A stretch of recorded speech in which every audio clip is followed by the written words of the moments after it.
قبر کی پہلی رات، قبر کے پہلے 24 گھنٹے کے احوال۔ رسول اللہ صلی اللہ علیہ وسلم نے ارشاد فرمایا، قبروں پر ایک فرشتہ متعین ہے۔ جب میت کو دفن کر دیا جاتا ہے اور لوگ اپس جانے کے لیے مڑتے ہیں تو وہ قبر سے ایک مٹھی بھر مٹی لے کر لوگوں پر پھینک دیتا ہے اور کہتا ہے، بسم اللہ الرحمن الرحیم۔ قبر کی پہلی رات میں کیا ہوتا ہے؟ حضرت علی رضی اللہ تعالی عنہ نے فرمایا کہ میں نے رسول اللہ صلی اللہ علیہ وسلم کو یہ فرماتے ہوئے سنا کہ انسان کی مشکل ترین رات قبر کی پہلی رات ہوتی ہے، کیونکہ جب اس کے دوست، احباب، رشتہ دار اور اولاد اس کو دفنانے والے اس کو دفنا کر چلے جاتے ہیں تو وہ انسان روتا رہتا ہے۔ ہر ایک دوست کے پاس آتا ہے، اسے روکنے کی کوشش کرتا ہے کہ مجھے چھوڑ کر نہ جاؤ، لیکن افسوس کہ اس کی آواز کوئی نہیں سن پاتا۔ تو اب وہاں پر قبرستان میں ہر کوئی اکیلا رہ جاتا ہے۔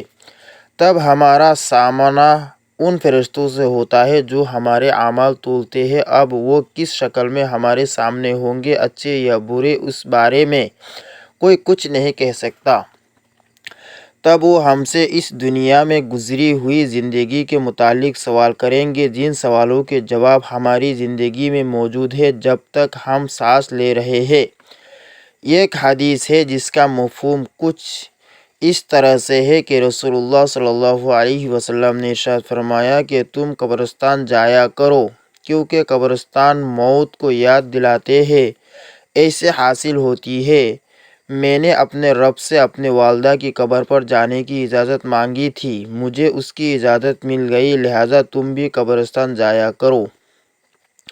اس سے دنیا سے بے رغبتی پیدا ہوتی ہے اور آخرت یاد آتی ہے۔ حضرت سیدنا سعید بن مسیب رضی اللہ تعالی عنہ فرماتے ہیں کہ ایک مرتبہ ہم حضرت علی المرتضیٰ رضی اللہ عنہ کے ہمراہ مدینہ منورہ کے قبرستان گئے۔ حضرت علی کرم اللہ وجہہ الکریم نے قبر والوں کو سلام کیا اور فرمایا، اے قبر والوں، تم اپنی خبر بتاؤ گے یا ہم تمہیں بتائیں؟ سیدنا سعید بن مسیب رضی اللہ تعالی عنہ فرماتے ہیں کہ ہم نے قبر سے وعلیکم السلام ورحمۃ اللہ وبرکاتہ کی آواز سنی۔ کوئی کہنے والا کہہ رہا تھا، اے امیر المؤمنین، آپ ہی خبر دیجئے کہ ہمارے مرنے کے بعد دنیا میں کیا ہوا؟ حضرت علی کرم اللہ وجہہ الکریم نے فرمایا، سن لو، تمہارے مال تقسیم ہو گئے، تمہاری بیویوں نے دوسرے نکاح کر لیے، تمہاری اولاد یتیموں میں شامل ہو گئی۔ جس مکان کو تم نے بہت مضبوط بنایا تھا اس میں تمہارے دشمن آباد ہو گئے، اب تم اپنا حال سناؤ۔ یہ سن کر ایک قبر سے آواز آنے لگی، اے امیر المؤمنین، ہمارے کفن پھٹ کر تار تار ہو گئے، ہمارے بال جھڑ کر منتشر ہو گئے، ہماری کھالیں ٹکڑے ٹکڑے ہو گئے، ہماری آنکھیں بہہ کر رخساروں پر آ گئے، اور ہم نے جو نیک اعمال کیے تھے ان کو پایا، جو کچھ پیچھے چھوڑا اس میں ہمارا نقصان ہوا۔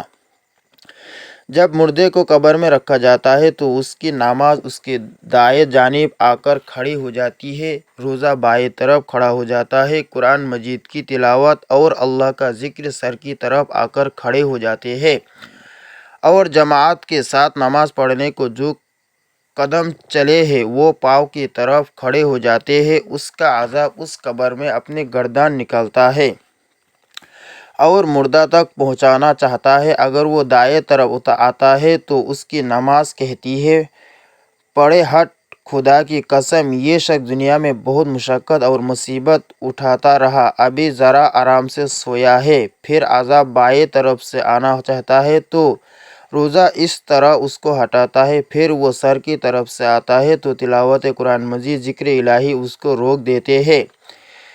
تیرا راستہ نہیں، غرض یہ کہ وہ جس طرح سے بھی آنا چاہتا ہے اس کو راستہ نہیں ملتا، اس واسطے کہ اللہ تعالیٰ کے اس دوست کو عبادتوں نے اپنی زندگی میں دنیا کے اندر رہ کر کی تھی، لہٰذا وہ عذاب عزیز اور کمزور ہو کر واپس چلا جاتا ہے، اور اس کے بعد صبر جو ایک کونے میں کھڑا ہوتا ہے وہ ان عبادتوں سے کہتا ہے کہ میں تو اس انتظار میں تھا کہ اگر کسی طرف کی عبادت میں کچھ کمزوری ہو تو میں اس کی طرف ہمدردی کروں گا، مگر الحمدللہ تم نے ہی مل کر اس کو دفع کر دیا، لہٰذا اب میں اعمال تولنے کے ترازو میں اس کے کام آؤں گا۔ قبر میں دو فرشتے جن کو منکر نکیر کہا جاتا ہے آتے ہیں، جن کی آنکھیں بجلی کی طرح چمکتی ہے اور آواز بادل کی گرج کی طرح ہوتی ہے۔ ان کے دانت گائے کے سینگوں کی طرح باہر کو نکلے ہوتے ہیں۔ ان کے منہ سے آگ کی لپٹیں نکلتی ہیں۔ بال اتنے بڑے کہ پاؤں تک لٹکے ہوتے ہیں۔ ان کے ایک کندھے سے دوسرے کندھے کا اتنا فاصلہ کہ کئی دن چل کر ختم ہو۔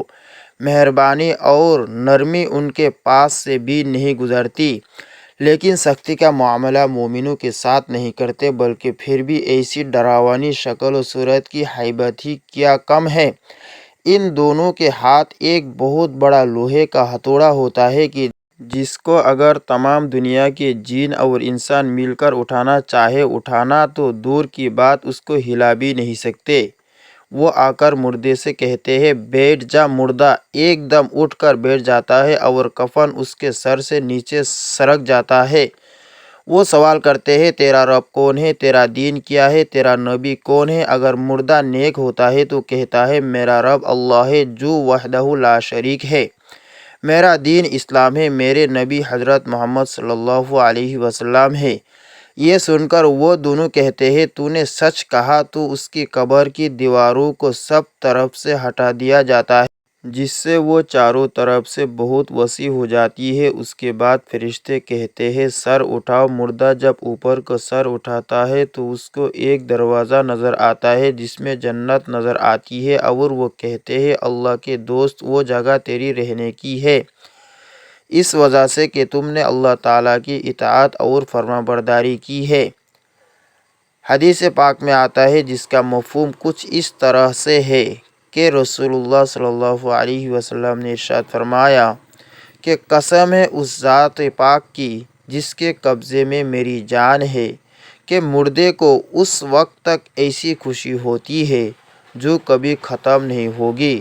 اس کے بعد وہ فرشتے کہتے ہیں کہ اپنے پاؤں کی طرف دیکھ۔ جب وہ دیکھتا ہے تو اسے دوزخ کا دروازہ نظر آتا ہے جس سے دوزخ کا حال نظر آتا ہے۔ وہ فرشتے کہتے ہیں کہ اے ولی اللہ، تو نے اس دروازے سے نجات پالی۔ اس وقت بھی بندے کو اس قدر خوشی ہوتی ہے جو کبھی ختم نہیں ہوگی۔ اس کے بعد اس کی قبر میں 70 دروازے جنت کے کھول جاتے ہیں جن سے وہاں کی ٹھنڈی ہوا اور خوشبوئیں آتی ہیں، اور قیامت تک وہ انہیں بہاروں میں رہے گا۔ کیسی خوشی نصیب ہوگی وہ روح جس کے ساتھ اللہ تعالیٰ اپنی مہربانی اور رحم و کرم کا سلوک فرمائے گا۔ جب نافرمانی کرنے والا قبر میں رکھا جاتا ہے تو قبر اس کے لیے اتنی تنگ ہو جاتی ہے کہ اس کی پسلیاں دوسری طرف کی پسلی میں گھس جاتی ہے۔ اس پر کالے سانپ مسلط کر دیے جاتے ہیں، اس کی ناک اور پاؤں سے کاٹنا شروع کرتے ہیں، یہاں تک کہ درمیان میں دونوں طرف کے سانپ آ کر مل جاتے ہیں۔ پھر اس کے پاس دو فرشتے جن کا نام منکر نکیر ہے قبر میں آتے ہیں۔ وہ آ کر پوچھتے ہیں تیرا رب کون ہے، تیرا دین کیا ہے، تیری نبی کون ہے؟ وہ ان کے ہر سوال کا جواب دیتا ہے کہ میں کچھ نہیں جانتا۔ اس کو گرز سے اس قدر زور سے مارتے ہیں کہ اس کے گرز کی چنگاریاں قبر میں پھیل جاتی ہے۔ اس کے بعد اس کو کہتے ہیں کہ اوپر دیکھ۔ وہ اوپر کی طرف دیکھتا ہے تو جنت کے باغ و بہار وہاں نظر آتی ہے۔ فرشتے اس نافرمان سے کہتے ہیں کہ اے اللہ کے دشمن اور نافرمان، اگر دنیا میں تو اللہ کی اطاعت اور فرمانبرداری کرتا تو یہ تیرا ٹھکانہ ہوتا۔ ایک حدیث ہے جس کا مفہوم اس طرح سے ہے کہ رسول اللہ صلی اللہ علیہ وسلم نے ارشاد فرمایا کہ قسم ہے اس ذات پاک کی جس کے قبضے میں میری جان ہے، اس کو اس وقت ایسی حسرت ہوتی ہے کہ اس جیسی حسرت پھر کبھی نہیں ہوگی۔ اس کے بعد دوزخ کا دروازہ کھولا جاتا ہے اور وہ فرشتے کہتے ہیں اے اللہ کے دشمن، یہ تیرا ٹھکانہ ہے اس لیے کہ تو نے اللہ تعالیٰ کی نافرمانی کی۔ 70 دروازے جہنم کے اس کی قبر میں کھول دیے جاتے ہیں جن سے قیامت تک گرم ہوائیں اور دھواں وغیرہ اس کو آتا رہتا ہے۔ قرآن میں براہ راست قبر کا لفظ کم استعمال ہوا ہے، لیکن بہت سے مقامات پر برزخ یا عذاب الحریق جیسے الفاظ استعمال ہوئے ہیں۔ جو قبر کے عذاب کی طرف اشارہ کرتے ہیں۔ سورہ غافر آیت نمبر 47 ترجمہ: وہ صبح و شام آگ پر پیش کیے جاتے ہیں، اور جس دن قیامت قائم ہوگی کہا جائے گا آل فرعون کو سخت ترین عذاب میں داخل کرو۔ یہ آیت قبر کے دوران عذاب کے جاری رہنے کو بیان کرتی ہے۔ حضرت محمد صلی اللہ علیہ وسلم نے متعدد احادیث میں قبر کے حالات اور اس کے عذاب کی وضاحت فرمائی ہے۔ الف قبر کا پہلا سوال مرنے کے فوراً بعد فرشتے آتے ہیں۔ من ربک تمہارا رب کون ہے؟ ما دینک تمہارا دین کیا ہے؟ من نبیک تمہارا نبی کون ہے؟ جو ایماندار ہوگا وہ آسانی سے جواب دے گا، لیکن فاسق و فاجر انسان کہے گا ہا لا ادری، ہائے ہائے مجھے نہیں معلوم۔ نبی صلی اللہ علیہ وسلم کا فرمان ہے، بے شک قبر آخرت کے مراحل میں پہلا مرحلہ ہے۔ اگر کوئی اس سے نجات پا گیا تو آگے کے مراحل آسان ہوں گے، اور اگر اس سے نجات نہ ملی تو آگے کے مراحل بہت سخت ہوں گے۔ قبر کے عذاب تین قسم کے ہیں۔ نمبر 1، تنگی قبر۔ اگر مرنے والا نافرمان ہو تو اس کی قبر اتنی تنگ کر دی جاتی ہے کہ پسلیاں ایک دوسرے میں پیوست ہو جاتی ہیں۔ نمبر 2، مار۔ فرشتوں کے فرشتے سوال کے بعد گنہگار کو لوہے کے ہتھوڑے سے مارتے ہیں، جیسا کہ حدیث میں آیا ہے۔ اگر وہ سنتا تو چیخ پڑتا، مگر جن و انس نہیں سنتے۔ نمبر 3، آگ کا بچھونا۔ بعض قبروں میں نافرمانوں کے لیے آگ کا بستر بچھا دیا جاتا ہے۔ نمبر 4، بدبو اور اندھیرا۔ گنہگاروں کی قبر بدبودار اور گھپ اندھیرے میں بدل دی جاتی ہے۔ نمبر 4، کن گناہوں کی وجہ سے قبر کا عذاب ہوتا ہے؟ نمبر 1، جھوٹ بولنا، 2، غیبت اور چغلی خوری، نماز چھوڑنا، زنا اور فحاشی، حرام کمائی، قرآن سے روگردانی، ظلم کرنا۔ حضرت ابن عباس رضی اللہ عنہ کی روایت، نبی کریم صلی اللہ علیہ وسلم نے 2 قبروں کے پاس سے گزرے اور فرمایا ان دونوں کو عذاب دیا جا رہا ہے اور کسی بڑے گناہ پر نہیں، یعنی لوگ اسے بڑا نہیں سمجھتے تھے۔ ایک پیشاب سے نہ بچتا تھا اور دوسرا چغلی کرتا تھا۔